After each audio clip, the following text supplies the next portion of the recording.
Hey everybody, Robert back with you, continuing my playthrough of Mansions of Madness 2nd Edition. I think I'm heading into round number 5. I guess one of the most significant finds our investigators have had so far is this old journal. Also, talking to Eugene there, the butler, gave us some advice as well. So we're going to have to do something about getting out into the yard and try to find what's going on with Mr. Vanderbilt and this astronomy club he's in. Sounds like things went badly. So let's pick up where we left off. We'll head to the app and start to choose our actions for the turn. Hey everybody, we're headed back into the app now. Let's begin the scenario where we left off. This is a really nice feature that I can stop the playthrough, save the game, and then come back. I'm playing through today at a little bit of a busier time. It's a day off, but it's in the afternoon. I usually play very late in the evenings. So I could have some interruptions. I don't know how that might work with doing filming a playthrough and using the application, because I don't think I can go back and kind of restart a turn. So we'll keep our fingers crossed and hope that we don't get any telephone calls or knocks at the door or anything like that going on. Well, here we are back into the main area, and let's see, Harvey Walters is right here, and Jenny is still over there in the dining room. So let me think about what I want the investigators to do first. Well, I think Jenny here has spent enough time on this space. She already has 2 weapons. I don't know if she needs to pick up another one, this knife. So why don't we spend her first action to move to this space and then into the adjacent room through this yellow border here. That should be just a doorway. So let's have her do that. We're going to move her 2 spaces into there. And then I think we'll spend her next action doing a search. I believe we had something going on here with the refrigerator. Let's check this out and see what she can find there. Alright, so we're back in the application now. Jenny Barnes is right here. She's going to check out. The refrigerator has been left cracked open, leaking a pool of water onto the floor. For her second action, let's have her search. You pull open the heavy refrigerator door. Inside you see a mass of pallid flesh, slick and fragrant with the stink of the ocean. Nasty. It has the shape of a tube, but surmounted by many writhing tentacles. Its eyes are fixed and dead, staring and seeing too much. You push aside the raw squid and find something useful. Gain the medical textbook common item, then discard this search token. Well, here is the medical textbook. It's a piece of equipment. As an action, you or another investigator within range may discard 1 face-down damage. Very good. That may come in useful later. Alright, so that medical textbook may help us out once we start taking some physical damage. We're going to discard that search token. That ends the 2 actions for Jenny. Let's see, what do we want Harvey to do? Let's have Harvey take a step over here into this area. And then I wonder, I don't think there's anything we need to do in the application as far as spending the action to get the holy water. So I think for Harvey's next action, he's going to pick that up. Alright, so Harvey Walters is there. This is our first time taking any sort of trade action. And we're not really trading any items with anyone. We're just using it to pick up and add this holy water to Harvey Walters' inventory. So that step is part of his movement. That's his first action. And then picking up this holy water should be his second action. So that went by quickly. Alright, with those actions done, I don't think we need to do anything else right now except move forward. So let's do that. I think we're heading to the Mythos phase.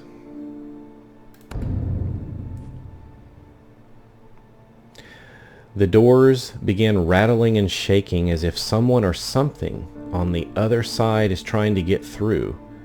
This Mythos event affects the investigator in a space with a door, or who has suffered the most horror. Let's see who that is. Well, just a quick glance at the map. I think that's not going to be Jenny. She's over there in the kitchen. It's going to be Harvey because he's right there and a door is to the north. So let's resolve this event. The door suddenly flies open. And we need to make, let's see, is that an agility? Oh no, Harvey only has a 2. An agility check. Well, let's see what happens. He may get smashed in the face by the door. All right, well, there was Harvey minding his own business. Well, sort of.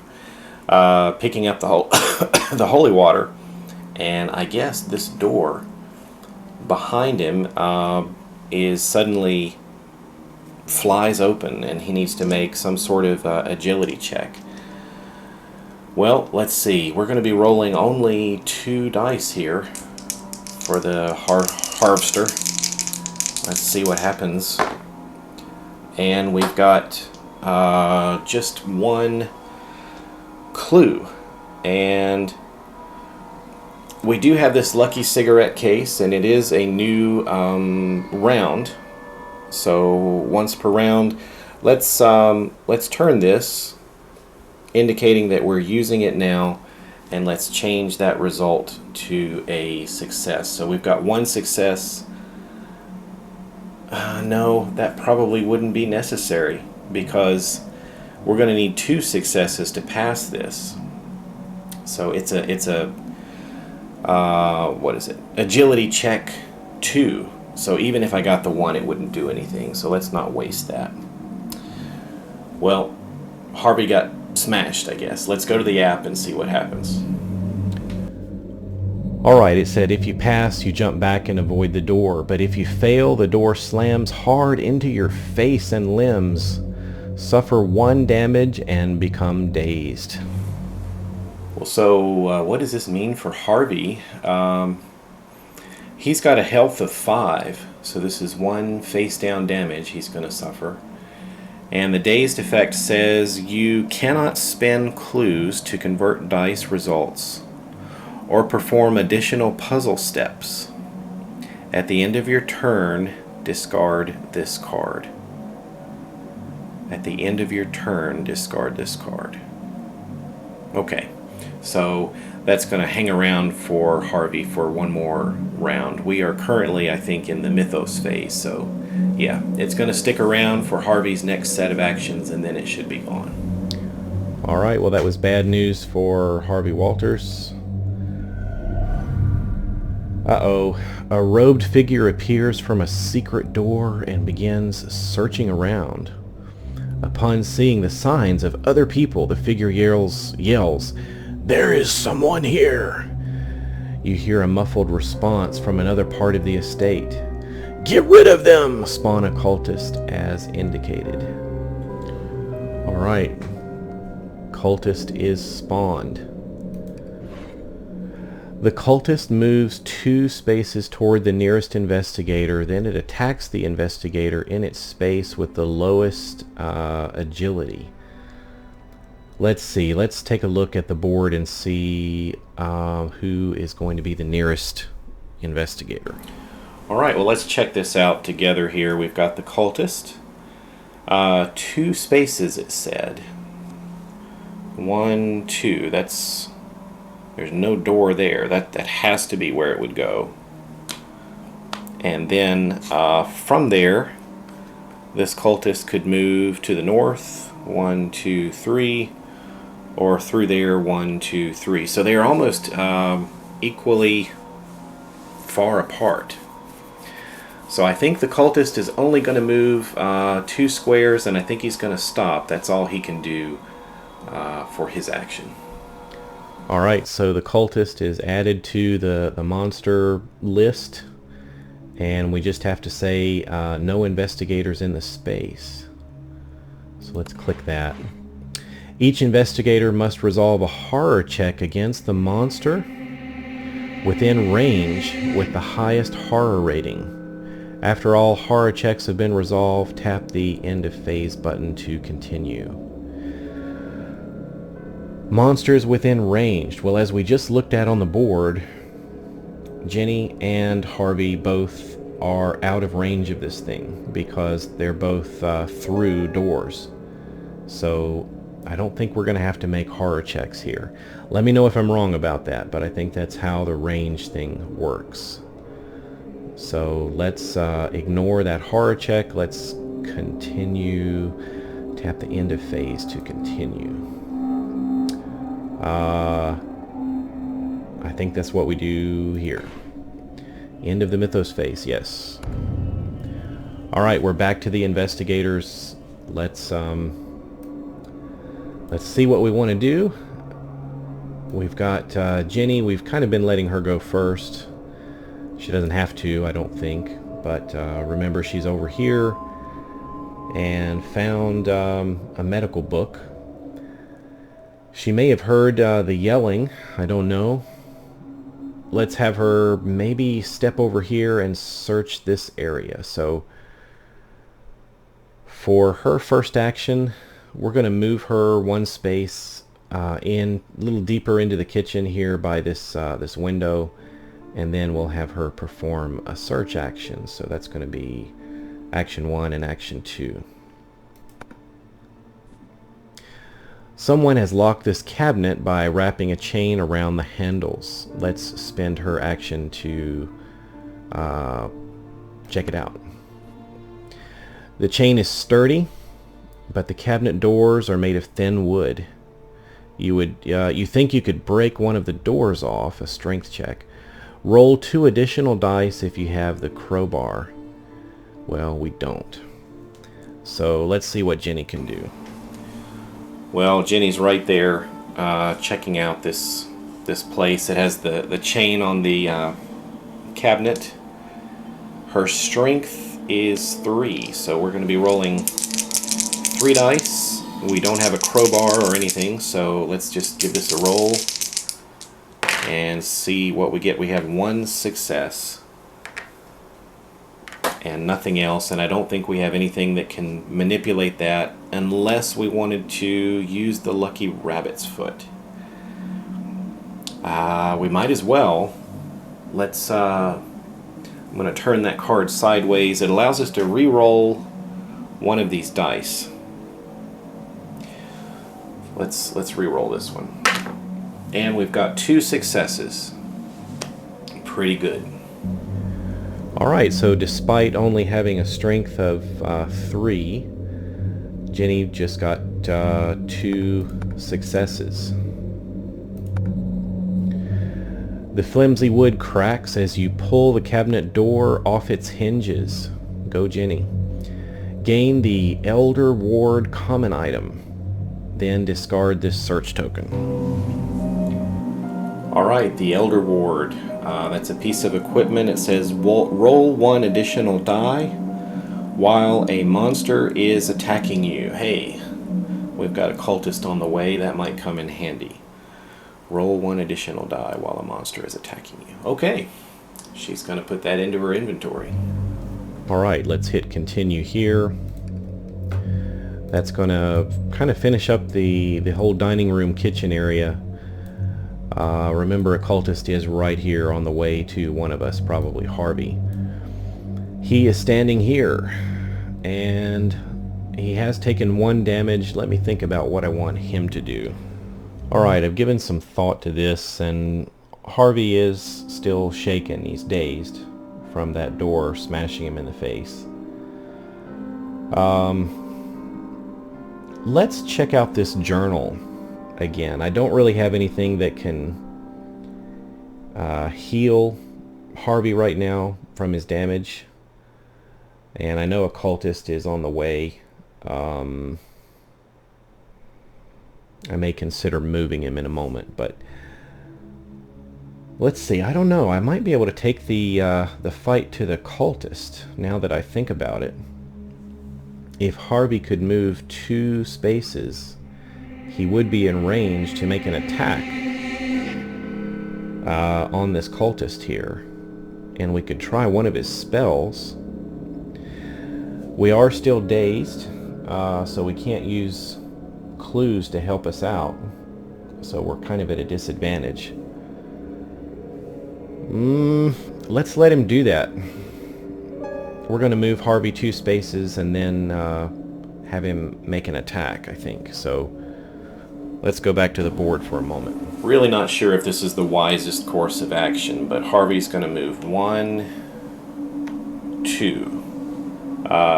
2 spaces here in front of this cultist. Now, I don't know if he needs to make a horror check immediately or not. Let me just take a quick look at the rule book. Hopefully the app will tell me when I need to do that, but let me check. Alright, I don't think it's during Harvey's turn that he needs to do this. So Harvey's going to take his Wither spell, and I guess he can use this multiple times. Looking at it a little closer here, this is a ranged attack, and as the spell takes effect, the victim's body withers and mummifies. So why don't we let Harvey try this? This guy is in range. Action 1 was moving 2 steps. Action 2 will be an attack on the cultist. I did just notice that Harvey has the Flesh Ward spell as well. Let me save that. Hopefully we can survive this encounter with the cultist, and then maybe I can heal up after.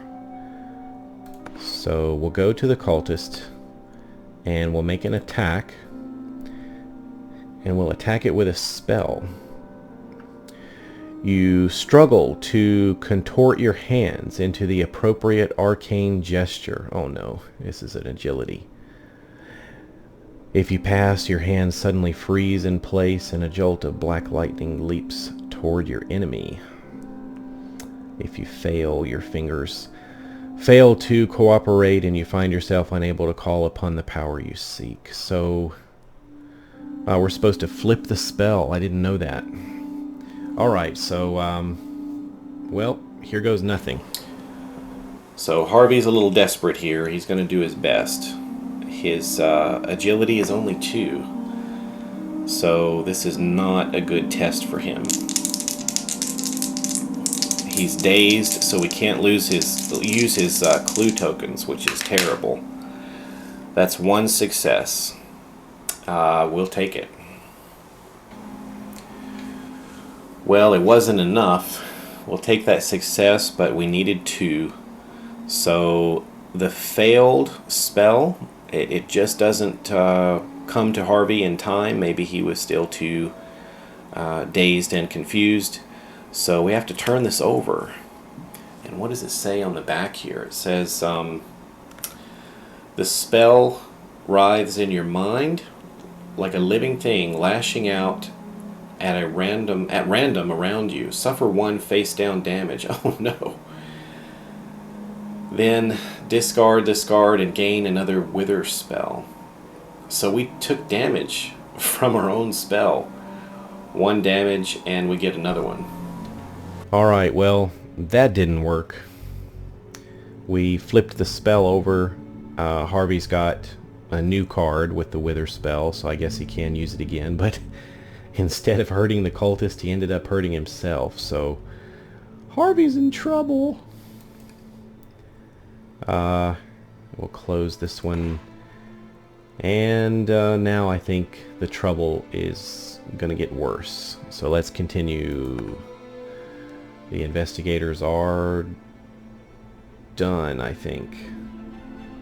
Yeah, that was Harvey's action. Here we go. Your mind is weakening with fatigue. The Mythos event affects the investigator with the most spells. Oh man, Harvey again. He's got 2 spells. Remembering the strange chants and syllables is difficult, but your instinctive fear of the foreign magic is worse. We have to make a lore check and get 2. If you pass, education is the best cure for the terror. Alright, so pass or fail. Let me just stop reading there. We'll continue on and make our roll. Alright, so Harvey, is he still dazed? You cannot use clues to convert dice at the end of your turn. At the end of your turn, I think he's still dazed.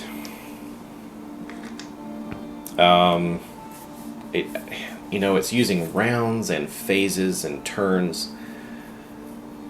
I don't know, maybe he shook it off. Let me double check the specific definition of turn here. Alright, it sounds like there are investigator turns within the investigator phase. So Harvey's turn is technically finished now. So we get to discard this card, so that may be good for him. So we need to make a lore check, and that's 4 dice. And we're going for hopefully 2 successes here. So let's give this a roll. And we do have 2 successes and 2 nothings. And that's it. So I think we passed this test. Alright, so it said if you pass, education is the best cure for terror, and you hold fast to your knowledge. If you fail, your fear makes you forget vital portions of the incantation, and you'd have to discard 1 random spell. Well, we passed that test, fortunately. The cultist moves 2 spaces toward the nearest investigator and then attacks. Well, I think he's going to move right up there against Harvey and make his attack, because Harvey's spell failed him. So the monster attacks. The cultist hooks 1 arm around you, then pounds you with a fist and knee over and over. Suffer 2 face-down damage, but strength can negate this. That's another thing Harvey's not exactly good at. If you suffer 1 or more damage, the flurry of blows knocks the wind out of you and you become dazed. Great. Alright, so let's make this strength check. Well, the action is certainly picking up here for our investigators. Harvey is getting his face beaten in by this cultist, so we need to make a strength check. Harvey's is 3. So we'll let him roll the dice here. And he's got 1 success. Let's see. He's going to suffer 2 face-down damage. Strength negates. Well, I don't think I have anything else that's going to allow me to do a re-roll of any kind. No. So Harvey does suffer 1 more damage, and he's dazed again. Poor Harvey. That's 3 face-down damage on him, and he's dazed yet again. All right, so that could have gone worse, but it could have gone better. Let's continue here. Each investigator must resolve a horror check against the monster within range with the highest horror rating. Let's see, does this... That doesn't do anything. Each investigator must resolve a horror check against a monster with movement. After the checks have been resolved, tap the end of phase button to continue. Let me see if this is going to help me make a horror check. Resolve a horror check, yes. The cultist begins a slow chant, soon joined by other cultists throughout the area. Alright, that's creepy. Suffer 1 face-down horror for each cultist within range. It's just the 1. So let's make some sort of willpower check to see if we can avoid this damage. Well, the chanting is beginning, and Harvey's willpower is pretty good. It's 4, but he is dazed again. So let's give this a good roll. And we've got 2 nothings, 1 success, and 1 clue. So it says suffer 1 face down horror. And we just negated that, so we didn't suffer any horror, so good for Harvey. Alright, so we're back to the application. We'll hit continue. And I think we'll put the monster away. And hopefully this will wrap up the turn and we'll get ready for our investigators again. There we go. Well, let me stop it there. Thanks for watching, everybody. I think I've done another couple of turns here, and Harvey Walters is in pretty bad shape with 3 damage. He can only take 5. Now, I don't think that kills him. Learning this game, I think what happens is he takes a wound, and then maybe if he suffers that much damage again, he's dead. So it's a pretty interesting mechanic there, but hopefully that won't happen. Thanks for checking it out, and I'll catch you again soon for some more Mansions of Madness 2nd Edition.